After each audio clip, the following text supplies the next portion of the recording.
नेपालको राजनीतिमा एउटा यस्तो भूकम्प गएको छ जसको पराकम्पन अझैसम्म महसुस भइरहेको छ।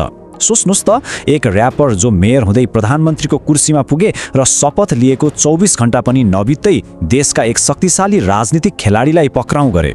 पक्राउ परेपछि 4 पटकका प्रधानमन्त्री केपी शर्मा ओलीको यो भनाइले एउटा लडाईँको सङ्केत त दिइसकेको छ। तर अब प्रश्न उठ्छ कि यो साँच्चै राजनीतिक बदला मात्र हो कि दशकौंदेखि जरो गाडेर बसेको दण्डहीनतामाथिको पहिलो शक्तिशाली प्रहार हो? आज हामी यही प्रश्नको जरोसम्म पुग्ने कोसिस गर्नेछौँ। एक असम्भव जस्तो लाग्ने राजनीतिक उदय र त्यसले निम्त्याएको यो नाटकीय मोडको कथा आखिर के हो? ल, अब यो घटनाक्रमलाई अलिक गहिराईमा गएर हेरौँ है त। कथाको सुरुवात नै हुन्छ एउटा यस्तो गिरफ्तारीबाट जसले नेपालको शक्ति समीकरणलाई नै हल्लाएर राखिदिएको छ। सुन्नुहोस् है, यो आरोप कुनै सामान्य भ्रष्टाचार वा शक्तिको दुरुपयोगको थिएन। आरोप थियो लापरवाहीबाट ज्यान गएको। र यो आरोप सिधै 2025 को त्यो जेनजी आन्दोलनको अँध्यारो समयसँग जोडिएको छ, जहाँ युवा प्रदर्शनकारीहरूमाथि हिंसात्मक दमन भएको थियो। भन्नुको मतलब यो गिरफ्तारी केवल एक व्यक्तिको थिएन, यो त सत्ता परिवर्तनको पहिलो र सबैभन्दा ठूलो घोषणा थियो। नयाँ सरकारको सन्देश एकदमै प्रष्ट थियो। गृहमन्त्री सुदन गुरुङको यो भनाइले उनीहरू के भन्न खोज्दैछन् भन्ने छर्लङ्ग हुन्छ। उनीहरू भन्दैछन्, यो बदला होइन, यो त हामीले वाचा गरेकै न्यायको सुरुवात हो। अब कुरा गरौँ त्यो पात्रको जो यो सम्पूर्ण राजनीतिक उथलपुथलको केन्द्रमा छन्। बालेन शाह को हुन् उनी र कसरी परम्परागत राजनीतिको किल्ला तोडेर देशको शिखरमा पुग्न सफल भए? हो, यहीँनेर कथाले एकदमै रोचक मोड लिन्छ। बालेन शाहको प्रोफाइल कुनै पनि परम्परागत नेपाली नेतासँग मिल्दैन।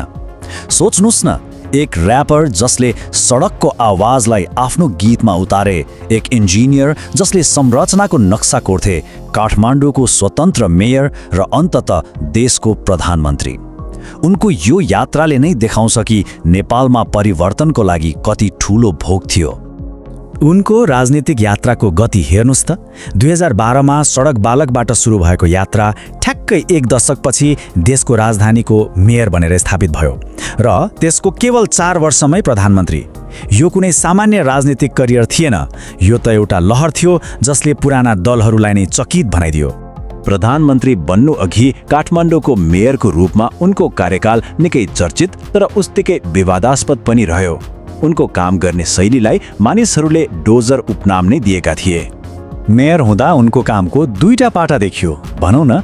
एकातिर पूर्वाधार निर्माण, पारदर्शिता र सम्पदा जोगाउन चालेका कदमहरूको लागि उनको खूब प्रशंसा भयो, तर अर्कोतिर अवैध संरचना भत्काउन डोजरको अन्धाधुन्द प्रयोग अनि सुकुम्बासी र सडक व्यापारीहरूमाथिको कठोर कारबाहीले उनलाई एक निर्दयी प्रशासकको छवि पनि दियो।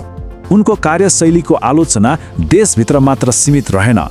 ह्युमन राइट्स वाच जस्ता अन्तर्राष्ट्रिय मानवाधिकार संस्थाहरूले समेत उनको सरकारले शहरी गरिब र सडक व्यापारीहरूमाथि गरेको व्यवहारलाई लिएर गम्भीर चिन्ता देखाएका थिए।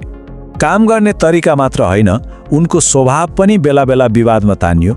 सबैभन्दा बढी तरङ्ग त तब पैदा भयो जब उनले सामाजिक सञ्जालबाट देशको मुख्य प्रशासनिक केन्द्र सिंहदरबारमै आगो लगाइदिने धम्की दिए।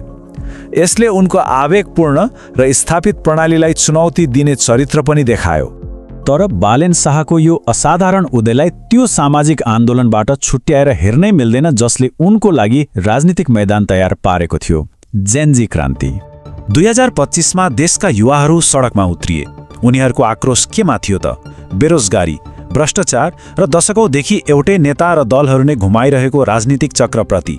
यही आन्दोलनले नै केपी ओली नेतृत्वको सरकारलाई घुँडा टेकायो र नयाँ राजनीतिक शक्तिको लागि ढोका खोलिदियो। 76 यो त्यो आन्दोलनमा ज्यान गुमाउनेहरूको सङ्ख्या हो। यो केवल एउटा आँकडा होइन, यो त्यो आक्रोश र पीडाको प्रतीक हो जसले आजको राजनीतिक घटनाक्रमलाई डोर्याइरहेको छ। ओलीको गिरफ्तारीको मुख्य जड पनि यही घटना हो। त्यसैले अहिले जुन जवाफदेहिताको माग उठिरहेको छ नि, त्यो कुनै नयाँ होइन। नेपालमा दण्डहीनताको एउटा लामो र निराशाजनक इतिहास छ।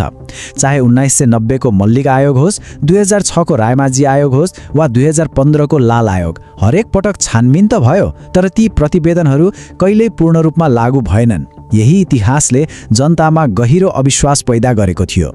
हो, यही अविश्वास र परिवर्तनको भोगको पृष्ठभूमिमा भएको चुनावले नेपालको राजनीतिलाई एउटा नयाँ र कसैले नसोचिएको मोडमा ल्याइदियो। यो चुनावी नतिजाले त सबै राजनीतिक पण्डितहरूलाई नै स्तब्ध बनायो। बालेन शाहले 4 पटकका प्रधानमन्त्री केपी शर्मा ओलीलाई उनकै गृह जिल्ला झापा 5 मा हराइदिए। यो सामान्य जित थिएन, यो त पुरानो राजनीतिक व्यवस्थामाथिको एउटा जनमत सङ्ग्रह जस्तै थियो। 79,614 यो जितको अन्तर थियो। यो अङ्कले नै सबै कथा भन्छ। यो कुनै प्रतिस्पर्धात्मक जित थिएन, यो त एउटा राजनीतिक सुनामी थियो जसले स्थापित शक्तिलाई उखेलेर फालिदियो। र यो जित ऐतिहासिक पनि बन्यो। बालेन शाहले पाएको मत नेपालको संसदीय चुनावको इतिहासमा कुनै पनि उम्मेदवारले पाएको अहिलेसम्मकै सबैभन्दा धेरै हो। यही शक्तिशाली जनादेशले सायद उनलाई आज यति ठूलो र साहसी कदम चाल्ने हिम्मत दिएको छ। अन्तमा हामी फेरि त्यही मूल प्रश्नमा आइपुग्छौँ। पूर्व प्रधानमन्त्रीको यो गिरफ्तारीले देशलाई आखिर कता डोर्याउला? कि यो वर्षौंदेखिको दण्डहीनताको अन्त्य र जवाबदेहिताको नयाँ युगको सुरुवात हो, वा यसले देशलाई राजनीतिक बदला र अस्थिरताको अर्को अँध्यारो सुरुङमा धकेल्नेछ? यसको छिनोफानो त अब समयले नै गर्नेछ।